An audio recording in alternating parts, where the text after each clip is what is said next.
Savolimiz emlash haqida. Odatda bemorlar grippga qarshi va gepatitga qarshi emlash haqida so'rashadi. Yeah.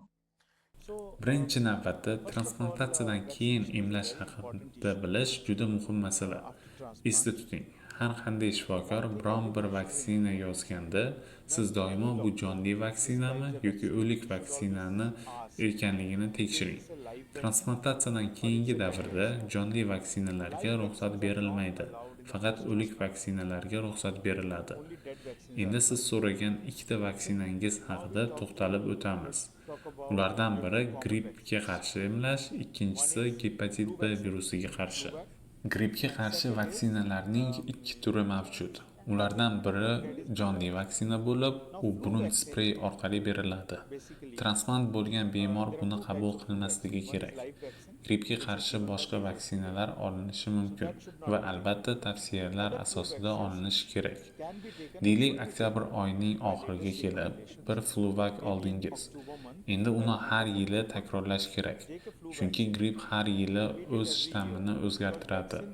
Shuning uchun uni har yili qabul qilishingiz kerak bo'ladi. Kalendarda emlangan vaqtingizni belgilab qo'ying va har yili shu vaqtda emlaning. Bu sizni grippdan himoya qiladi.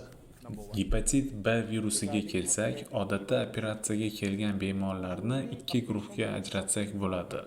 B virusli orqali jigar sirroz bo'lgan, gepatitsiz boshqa sabab bilan kasal bo'lgan bemorlar. B virusi bo'lmagan va ilgari emlanmagan bemorlar transplantatsiyadan keyingi davrda vaksina olishlari juda muhimdir. Gepatit B viruslari o'lik vaksinadir va bu virusiga Engerex vaksinasi 0-1-6 jadvali orqali 3 dozada qabul qilinadi. Endi gepatit B virusi sabab transplantatsiya qildirgan bemorlarga kelsak, ularga gepatit B ga qarshi vaksinalar qilish bo'yicha ba'zi tavsiyalar mavjud. Ammo odatda transplantatsiyadan keyingi davrda ularning immuniteti pastligi sababli odatda bu vaksina virusga ijobiy ta'sir qilmaydi. Gepatit B virusi bor bemorlarning ba'zilariga klinik holatlar borki, emlash mumkin, lekin bu holatda ham emlash majburiy hisoblanmaydi. Chunki bu bemorlarda gepatit B ga qarshi ko'r tanachalar mavjud.